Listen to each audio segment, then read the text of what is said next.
सच्चाई की पहचान। एक छोटे से गांव में दो बहनें रहती थी। एक का नाम सिमा था और दूसरी का नाम रिया। सिमा का रंग बहुत ही गोरा था, जबकि रिया का रंग थोड़ा सांवला था।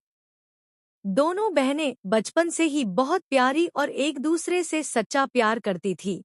लेकिन एक दिन ऐसा कुछ हुआ जिसने दोनों के रिश्ते को एक नई दिशा दी।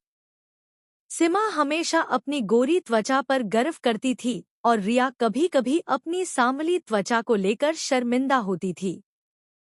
गांव के लोग भी हमेशा सिमा की सुंदरता की तारीफ करते थे और रिया को नजरअंदाज कर देते थे। एक दिन गांव में एक बड़ा मेले का आयोजन हुआ। सिमा और रिया भी उस मेले में जाने के लिए तैयार हो गईं। रास्ते में सिमा ने रिया से मजाक करते हुए कहा, देखो, तुम मेरी तरह सुंदर नहीं हो, तुम किसी से भी सुंदर नहीं लगोगी। रिया चुप रही, लेकिन उसे बहुत दुख हुआ। मेले में पहुंचने पर सिमा ने अपना सुंदर दिखने का पूरा ध्यान रखा। उसने सबसे अच्छे कपड़े पहने और अपने चेहरे पर मुस्कान के साथ सबका ध्यान आकर्षित किया। वहीं रिया ने सामान्य कपड़े पहने और चुपचाप घूमने लगी। तभी मेले में एक महिला आई, जो बहुत ही सुंदर दिख रही थी, लेकिन उसका चेहरा गहरे रंग का था। उसने रिया को देखा और मुस्कुराते हुए कहा, तुम बहुत सुंदर हो, तुम्हारी त्वचा का रंग बहुत आकर्षक है।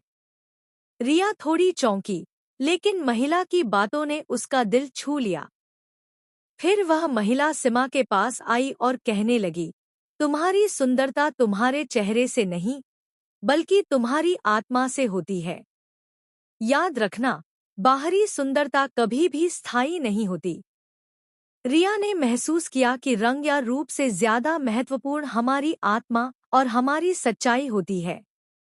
सिमा ने भी खुद को महसूस किया कि केवल बाहरी सुंदरता से कोई फर्क नहीं पड़ता, और रिया का दिल उससे कहीं ज्यादा सुंदर था। उस दिन सिमा और रिया दोनों ने समझा कि असली सुंदरता हमारी आत्मा में होती है और हमें कभी भी अपनी त्वचा के रंग से अपनी पहचान नहीं बनानी चाहिए।